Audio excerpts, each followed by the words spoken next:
All right, so the next step in getting our hands to work together is to increase the challenge a little bit by playing in thirds. So we already worked on the melody in two hands with different articulations, different phrasing, things like that. So the melody should be under our fingers. So now we want to play it in thirds, and I mean both the third below the melody and the third above the melody. So for example, the first phrase of peace with the third below the melody in the left hand would sound like this.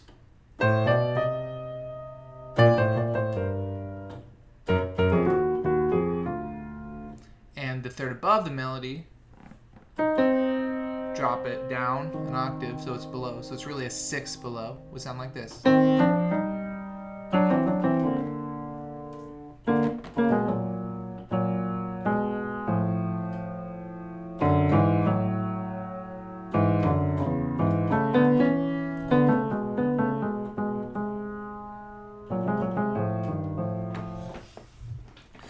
Okay, so there's a couple things that go into that. One is you have to know the melody well enough to be able to play it in thirds, but also every single time you pick a note, you have to choose whether to play the major third or the minor third. Those are your only two options.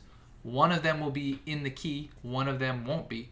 Or it might be a little more ambiguous depending on the chord you're on, where both of them are possible, and you have to choose which one you want to do and test them both out. So, for example, that opening A minor 7 flat 5 chord, if you're playing the third below, you got to make that choice about whether you want to play the B natural or the B flat.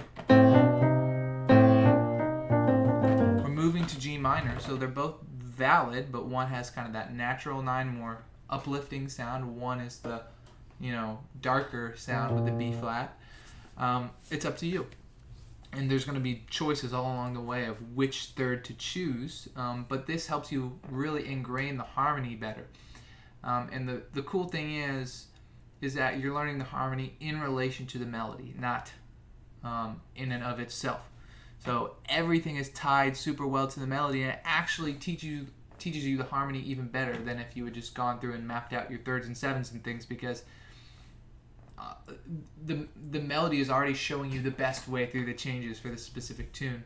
So by now learning that melody just from different points within the octave, essentially, if you think of the octave as a space that has three sections that you can play within. You've got the melody here, you've got the third below the melody, and then you've got the third above the melody, and that pretty much makes up your whole octave. So there's three zones essentially of an A minor 7 flat 5. There's this part, and this part. And if you can figure out how to play through all of those parts in thirds with the melody, you've basically mapped out the entire chord. And that applies for every chord in the whole tune. Now, this tune is really nice for practicing this because a lot of the melody is very nice and scalar like this. So it really lends itself well to this type of practice. This does not necessarily work on every tune. Well, it does work, but it's not necessarily advised to spend the time to be able to play every tune in thirds and sixths. But I would definitely pick a couple, and this is a great one. Anything that's kind of lyrical and pretty melodic like this is a great tune to test it on. With that being said, let me just play through one time the third below, one time the third above, and then you can get to practicing this yourself and making your own discoveries.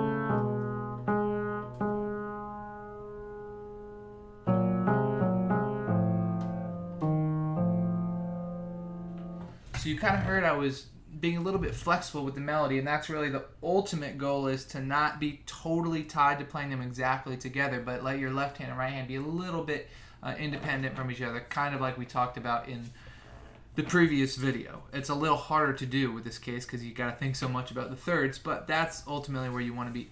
And then the last thing about this is it's kind of cool to check your work with voicings. So when you reach a point that maybe it doesn't sound quite right, maybe you're just wanting to practice it a little more, or maybe you could pick any point you want and do this, but just to harmonize voicings beneath these melodies, or not necessarily beneath, because you can have notes below either of these notes, but harmonize full chords around these melody notes. And there's some really interesting places that pop up. So let me just kind of do that here a little bit. So like I could fill this in with kind of 6 diminished chords.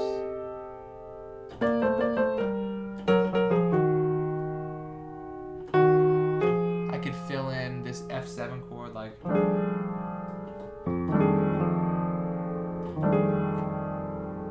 Something like that.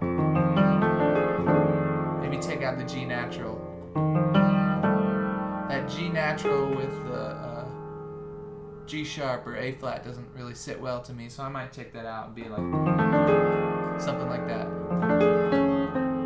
Maybe get that inner movement. So then I'll work back and get to that point.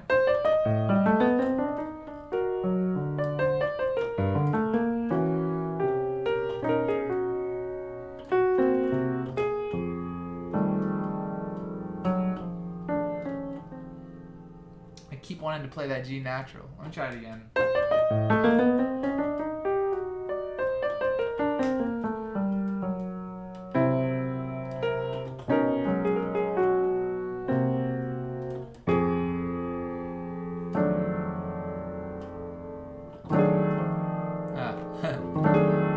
I actually played the F sharp instead of the F. That's a really cool movement.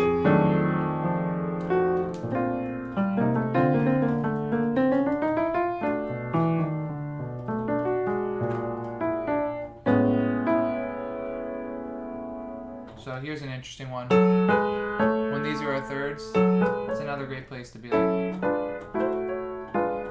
the 6 diminished chords.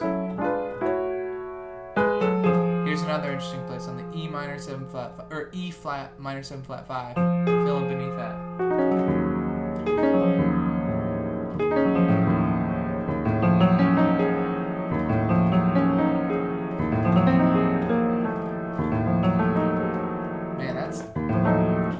Big stretch.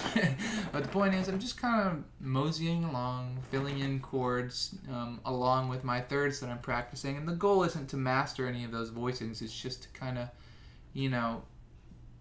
open your eyes to a few new possibilities, open your ears to some new possibilities, open your fingers to some new shapes, but all from the context of the melody itself. Melody first, harmony second. The harmony is subservient to the melody when we're practicing this. Alright, so have fun with that, and we'll keep coming out with more videos on how to get these things working together.